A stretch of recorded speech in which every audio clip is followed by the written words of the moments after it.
welcome to Picks with the Professor College Basketball Edition for Wednesday, December 6th. Cousin Jared, we've got the extended cut today. We will do NFL tomorrow. Yep. I think there are only 5 Division I college basketball games on Thursday, so we will not be able to do an extended cut because we'll have a hard time finding 3 good games to talk about if I had to guess. So we'll do the NFL show there, but we got 6 games tonight, and we were kind of joking beforehand. The extended cut games, that's where your people are, right? Yes. Those are some under the radar games that have B grade totals on that you are all about. So yeah, and saying that they're decent games is overselling it. I'm probably not going to be watching very little, if any, of these games. Is what I would say. You say that, and I'm with you. I say that too. But then I find myself watching the weirdest things the last 10 minutes of games, and I'm like, what?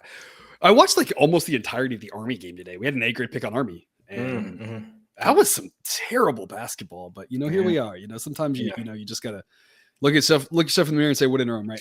I mean, if you think the Army Navy football game is going to be bad this year, just wait until the Army Navy basketball game. That's going to be not pleasant. Yeah. I know recap slide for now. We're recording a little bit earlier today. Do not quite know exactly how things are playing out.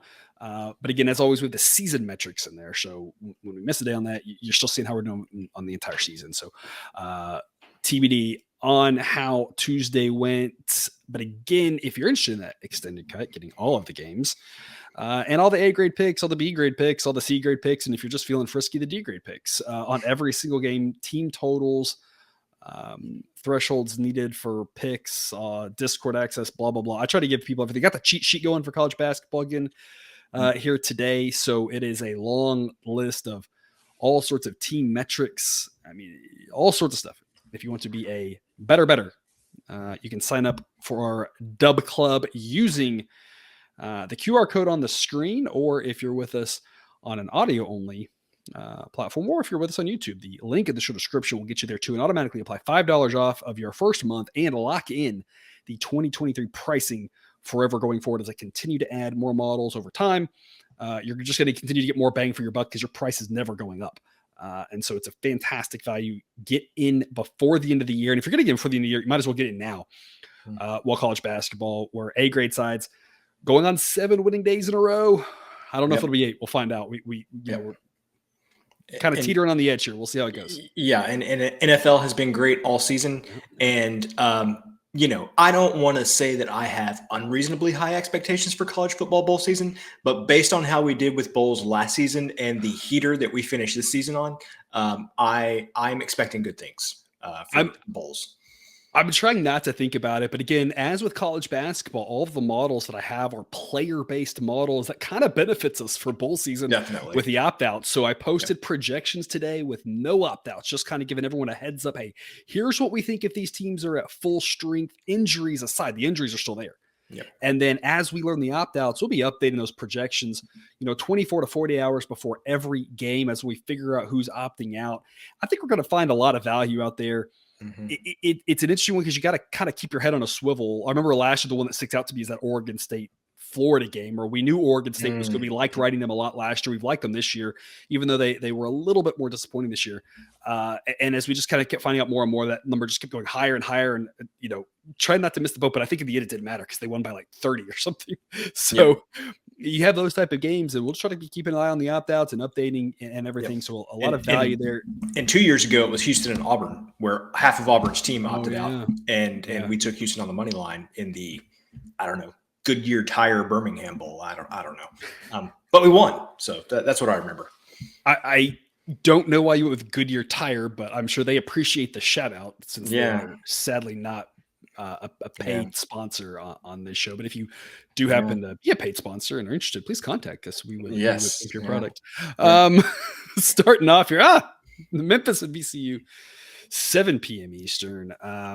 Cousin Jared, one of the better games of the night. We do have some A grade picks in some of the better games over on Dub Club, but this is one while not an A grade, you like the value on this over. You're our totals guru, so I'm not going to talk too much about this one. I'm going to let you take over. I'm just going to point out we're going over 141.5. It's a B grade pick. The model projects about 145, and it will be an interesting battle of paces here. Memphis wanting to play fast, VCU wanting to play slow, less slow than Memphis wants to play fast, but a little bit better than average for sure.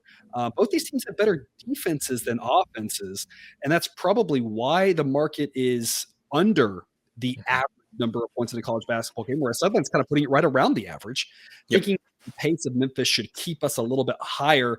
Because, and Jared, I'll let you take us home as to why you think this over is a good pick.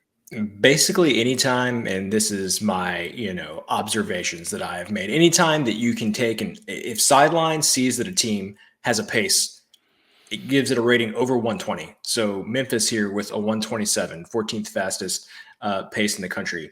Anytime that Sideline tells you basically lean over or play an over, it has a very good track record for all of the reasons that we've talked about, where these faster teams seem to be able to kind of pick up the pace of these slower teams. And so I think this is a thing where just the pace is going to carry it. You've got an above average offense in Memphis and about an average offense in VCU. And I think that is going to be plenty to overcome the two above average defenses. I think this is almost exclusively going to be a pace-based play. I think this is one of those things you're going to know it in the first 10 or 15 minutes of game action, whether this is going to go over or not. But I just think that Memphis plays too fast, and this number is just a little bit too low.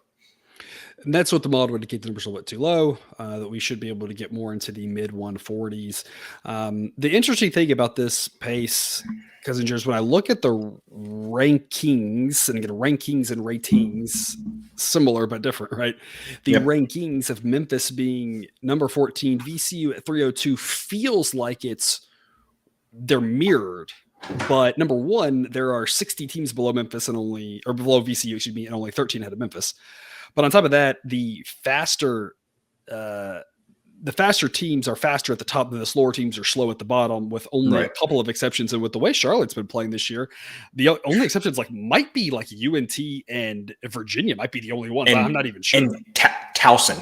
I mean, insane. And maybe a team we're going to talk about in the extended cut.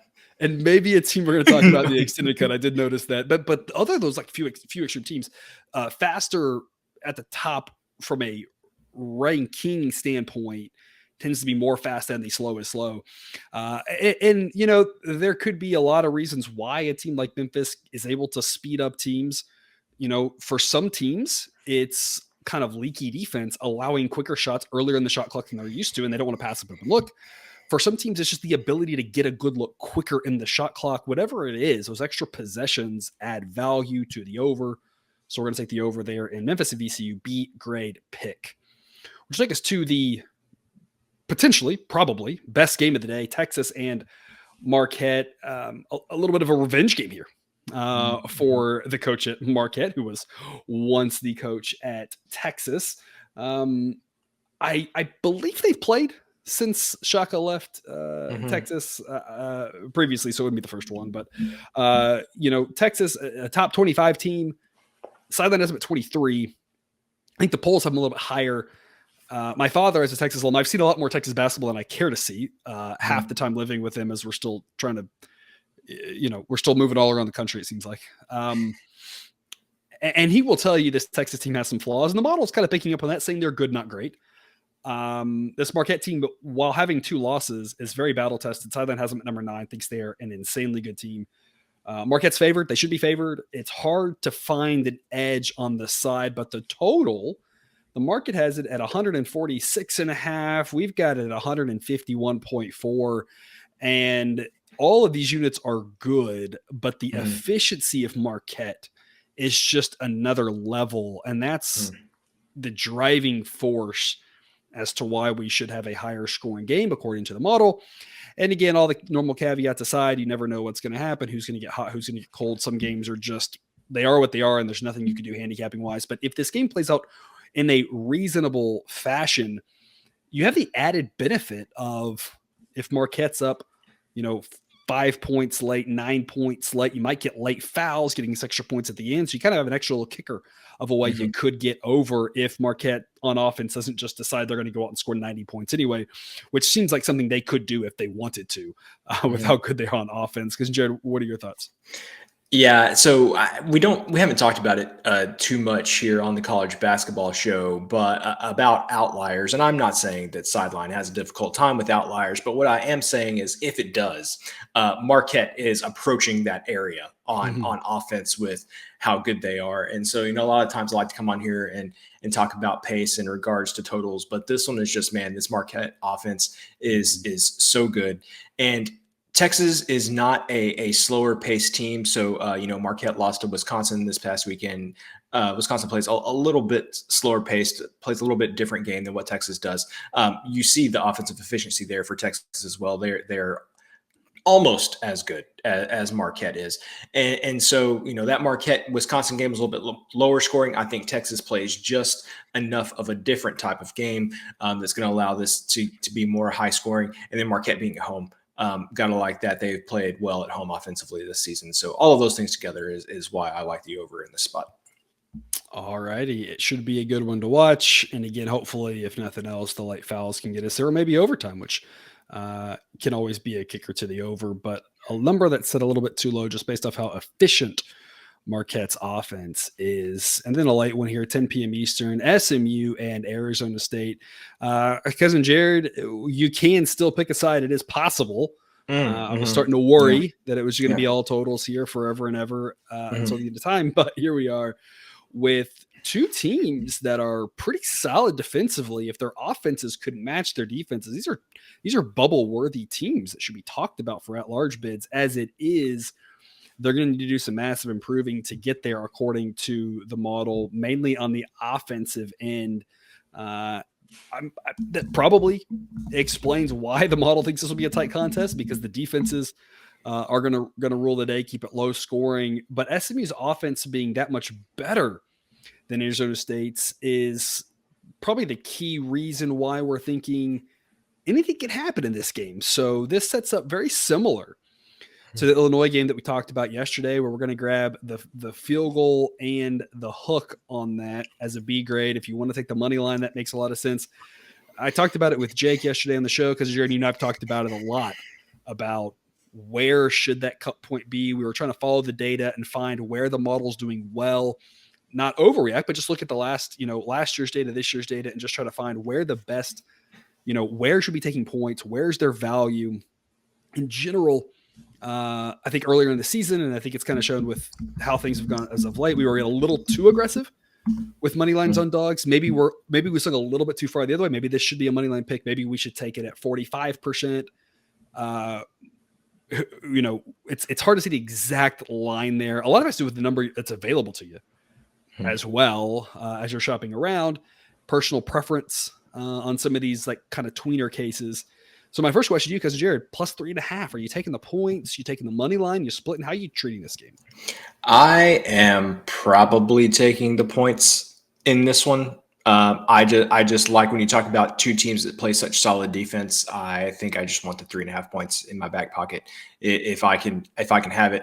If you start talking about getting into the totals like upper 140s, 150s, if you get to 160, give me the money line then, because who knows how important the points are going to be, and vice versa. If you're backing any team of the teams that we just talked about, or fading into the teams we just talked about, those super slow paces, pocket the points there when you can. But to your point about there's being two good defenses in this one, I think I want to take the 3.5 points.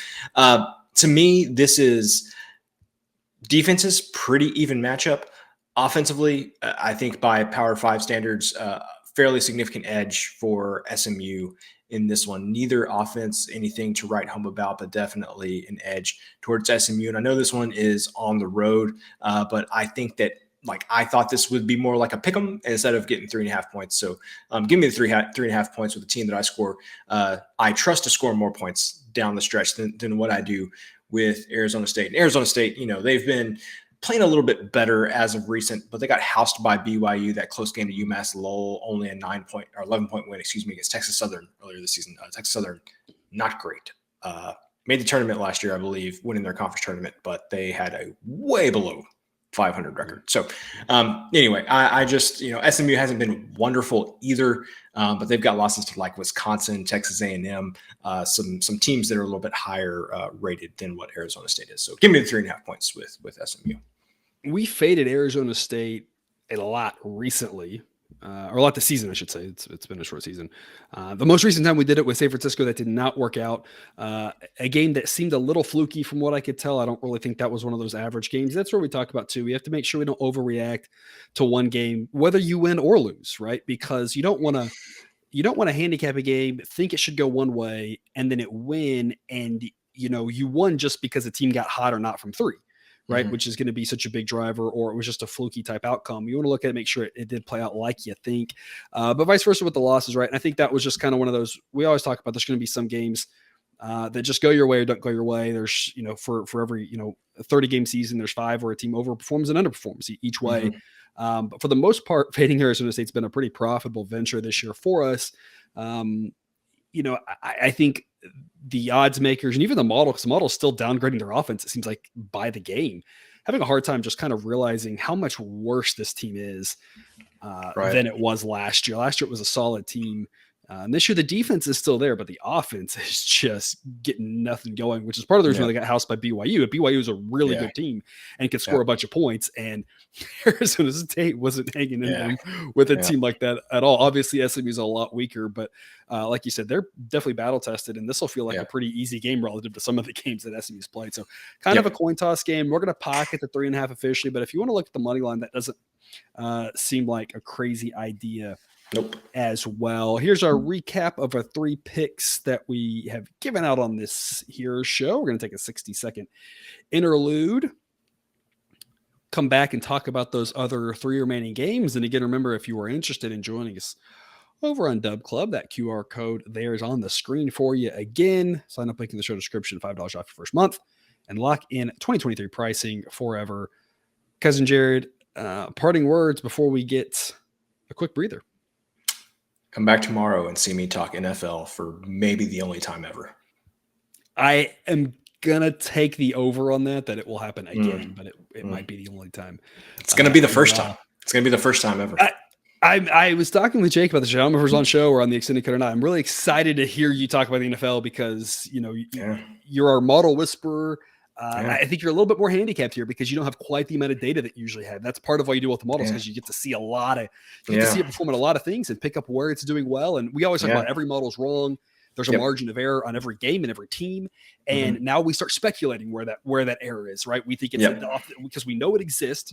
We know it's off, and we think it's off here. We think it's off there, right? And you get a lot of data with all the other sports. So this one's going to be a little bit harder of a task for you to pick through with less data. But so far, the models did us really well with the NFL. So if you're not already over there watching with us, you should be. I was going to say, can I find an issue with the NFL model? I mean, I would really have to dig deep to find an issue, I think.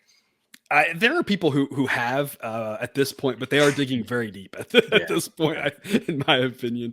All right. Hopefully, again, we see you on the other side of the music with us on Dub Club on the extended cuts. If not, we'll see you tomorrow.